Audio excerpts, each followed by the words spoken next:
The next video, and in this video we are going to revise circles. We are going to do the basic definition and the theorems of circles. So let's take one by one. We all know what is radius, what is diameter, and what is an arc of a circle. So we move to the first, cyclic quadrilateral. A cyclic quadrilateral is a quadrilateral whose all four vertices lie on the circle. Here you can see all the four vertices A, B, C and D lie on the circle. Such type of a quadrilateral is called a cyclic quadrilateral. Circumcircle. The next definition is of a circumcircle. Let's say you are given a triangle ABC. Then the circle which passes through all the three vertices A, B and C is called the circumcircle. A circle which passes through all the three vertices of a triangle is called a circumcircle, and the circumcenter, this point O, is equidistant from all the three vertices. See, here you have, if I join it with OA, OB and OC, then that is called the circumradius, which is equal to OA, which is equal to OB and which is equal to OC. And this is called the circumradius. Encircle. So given a triangle ABC, a circle which touches all the three sides of the triangle. This circle which touches all the three sides of the triangle is called the circumcircle. So a circumcircle, it will be inside that triangle which touches all the three sides, and all the three sides will be the tangent to the circle. You can see AB is the tangent to the circle and the point of contact is P. So this angle OPA is of measure 90 degree, right? And this OP, OQ and OR are called the in radius. This is OP will be equal to OQ is equal to OR is equal to the in radius of the circle. In radius is always equidistant from the size of the triangle. Equal chords are made by equal arcs. So if you have two arcs which are equal, AB and RS are two arcs which are equal, then the corresponding chords PQ will be equal to RS. Equal chords are made by equal arcs. Equal chords subtend equal angles at the center of the circle. So here I am given that this PQ and AB are the two chords of the circle which subtend angle 1 and angle 2. So what you get from here, that angle 1 subtended by the arc AB at the center, chord AB at the center, and the angle 2 which is subtended by the chord PQ at the center will be equal. So equal chords subtend equal angles at the center of the circle. So we move to the next now.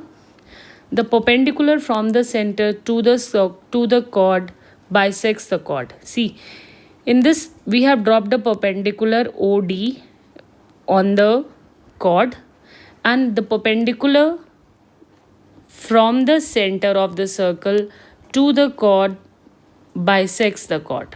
And there has to be a reason why it bisects the chord. See, if you have the given figure, then you can easily see that OA will be equal to OB. OA will be equal to OB being the radius of the circle, right? This is perpendicular and this OD is common. Therefore, the two triangles OAD and OBD are congruent to each other by RHS congruency. And since the two triangles are congruent by RHS congruency, so AD will be equal to DB. And therefore, the perpendicular from the center of the circle to the chord bisects the chord. Okay, next we have the line joining the center of the circle to the midpoint of the chord is perpendicular to the chord. So here you have the reciprocal of that. The line joining the center of the circle to the midpoint. So here you are given already that AD is equal to DB. If I complete this triangle OAB, then OA is equal to OB and this OD is common. Therefore, the two triangles are similar, which means angle 1 plus angle 2 is a linear pair which is 180, but angle 1 is equal to angle 2. Therefore, each of this angle is of measure 90 degree. Therefore, the line joining the center of the circle to the midpoint of the chord is perpendicular to the chord. So next, equal chords of a circle are equidistant from the center. Let's say the two chords PQ and AB are equal chords. And equal chords of a circle are equidistant. Now the chord PQ is at a distance of OR and the other one is at a distance of OD. If the chords are equal, then they are equidistant from the center of the circle. Equal chords of a circle are equidistant from the center of the circle. Chords which are equidistant from the center of the circle are equal. So this is the converse of the previous one, that if the chords are at the equidistant from the center of the circle, then the chords will be equal. So this is the converse of the above. So we move to the next. The angle subtended by an arc. See here, AB is the arc, which is subtending angle 2 theta at the center of the circle.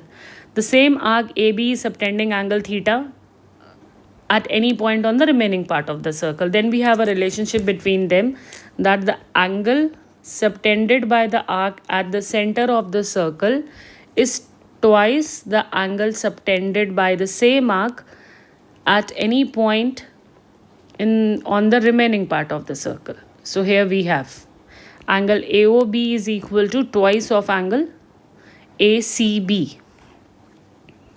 Right, so in a way we can take an example and see if this angle is 120 degree, then the angle at the other one will be 60 degree, half of that angle. So we move to the next. Angle in a semicircle is a right angle. Here you have a semicircle, that means AB is the diameter. If AB is the diameter, then this angle in the semicircle is a right angle. Angle ACB is equal to 90 degree. That's the next result. So we move to the next result now. If a line segment joining 2 points, so here I have a line segment AB joining the point A and B, subtend equal angles at 2 other points lying on the same side.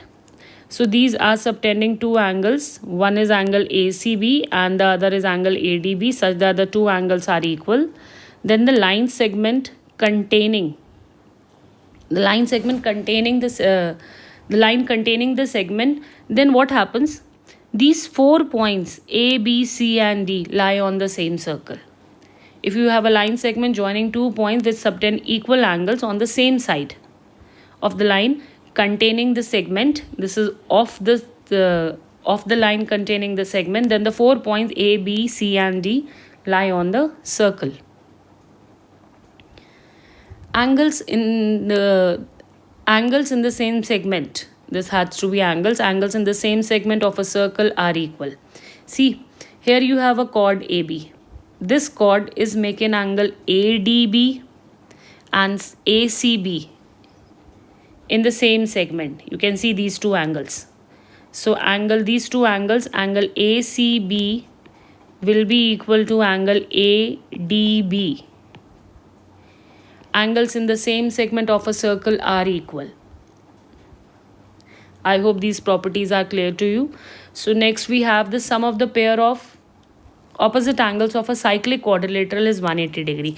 Now what was earlier, we have done a cyclic quadrilateral in which all the 4 points lie on the circle. Now we have a property, let me mark just the angles 1, 2, 3 and 4. So this property says that the sum of the pair of opposite angles, that means angle 1 plus angle 3 will be equal to 180 degree. Similarly, angle 2 plus angle 4 is also equal to 180 degree. So this is one of the property of a cyclic quadrilateral. Now the next property says that if you produce any one of the line to the point E. Now in the previous one we have marked this angle as 2, 4 and let me mark this as 5. Now we have just done that angle 2 plus angle 4 is 180 and Angle 2 plus angle 5 is also 180. So from the 2, what you get? Angle 4 is equal to angle 5. So if a side of a cyclic quadrilateral is produced, then the exterior angle, that means the angle 5, is equal to the interior opposite angle, that is angle 4. If you produce any of the side of a cyclic quadrilateral, then the exterior angle is equal to the interior opposite angle. A tangent at any point of a circle. See, AB is the tangent and the point of contact is the point P. If I join the center of the circle with this point P, then angle OPB is of measure 90 degree. That means radius is perpendicular to the tangent through the point of contact. Radius is perpendicular to the tangent through the point of contact. Next property, next theorem is the lengths of tangents. Length of tangents from an external point. See, this P is an external point. From there, we have drawn two tangents, PA and PB. Then the length of tangents drawn in from an external point to a circle are equal. Now let's prove this also. Join it. Angle 1 is equal to angle 2. Why? Because radius is always perpendicular to the tangent. Then OA is equal to OB, being the radius of the circle. And this OP is common. OP is common. Therefore, the two triangles are congruent to each other and hence PA is equal to PB. Hence PA is equal to PB. The length of two tangents drawn from an external point to a circle are equal. Now you have two chords. AB and CD are the two chords. They can intersect inside the circle also or outside the circle if the two sides are produced to a point E. Then we have a property, say AE into BE. Either they intersect outside or they intersect inside is equal to CE into DE. So here we have this property. If the two chords of a circle intersect inside or outside the circle. So next is, if one of them is a secant and another one is a tangent. Secant is a line which intersects the circle at 2 points. So you have AB is the secant and this PAB, and here you have PT is the tangent. Then the property is that PT square is equal to PA into PB. A very commonly asked used property. Commonly asked in the questions also. PT square is equal to PA into PB. From an external point from which the tangents are drawn to a circle. Now here I have an external point P from which the tangents PA and PB are drawn to the circle. Then, so we have just done the theorem that PA will be equal to PB. Then they subtend equal angles at the center. Now we have already proved that OA is equal to OB being the radius of the circle and this OP is common. So the two triangles OAP and OBP are congruent to each other. So that means angle 1 will be equal to angle 2. Right? So here we have the result that they subtend equal angles at the center and they are equally inclined to the line segment joining the center of the circle. I hope this theorem is clear to all. So we move to the next one. If P is an external point from which the tangents to the circle with center O touch it at A and B, then OP is the perpendicular bisector of AB. Now P is a point, so OA is equal to AP is equal to BP, OA is equal to OB being the radius and PA and PB are the tangents. So this line, if I join AB, then AB will be perpendicular to OP and OP is a perpendicular bisector of AB also. It's a very simple one. Here you have 1 and angle 2, and ultimately the result which we get that AC will be equal to CB. OP is the perpendicular as well as the bisector, and angle 1 is equal to angle 2 of measure 90 degree. So here we have the result. Right, since triangles are congruent, we can use that and simply prove the result. Alternate segment theorem. If from the point of contact, see here you have the point of contact, I have a chord AD. You can see the chord AD, right? Or let me first take the chord AB. This chord AB is subtending angle ACB. You can see the chord AB is subtending angle ACB in the corresponding alternate segment. So angle BAT will be equal to angle BCA. A chord drawn from the angle which the chord makes with the tangent line are equal to the angle formed in the corresponding alternate segment. Angle BAT is equal to angle BCA. That is called the alternate segment theorem. Similarly, if I take the angle in the other way, then also I can also take angle CAP also. So whatever angle which the chord, if I take this angle, you can see here, if I am marking this angle as angle 1, then AC is making angle CBA. This will also be angle 1. And this theorem is called the alternate segment theorem. The point of contact of two tangents line lies on the straight line joining their two centers. Now here you can see the two circles which are touching externally. This is the case when they are touching externally. Then the distance between their centers, here the radius is R1, here the radius is R2. So distance between their centers is equal to the sum of the radii. We are just going to add the radii, but when they touch internally, see here one of the distance is R1 and this one is R2. Then the distance between the two center will be R1 minus R2. That is equal to the difference of the radii. Here it is R1 plus R2 if they touch each other externally, and if they touch internally, then the difference will be equal to their then it will be equal to the difference of their radii.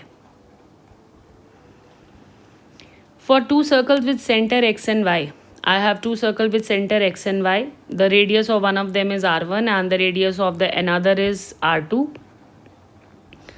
Then you can see AB and CD are the direct tangents. And the length DCT means the direct common tangent. And the length of the direct common tangent is equal to distance between their centers. You can find the distance between their centers minus R1 minus R2 whole square. That's the formula to find the length of the direct common tangent, under the root of distance between their centers whole square minus R1 minus R2 whole square, where R1 and R2 will be the radius of the two circles. So next is the transverse common tangent. When it cuts in a cross way, then it is called the transverse common tangent. Again, we can find the distance between the two centers. R1 and R2 is the radius. Then the length of the transverse common tangent is given by under the root of distance between the two centers whole square minus R1 plus R2 whole square. I hope all these questions are clear to all. Thank you everyone. If you have any problem, you can write in the comment section.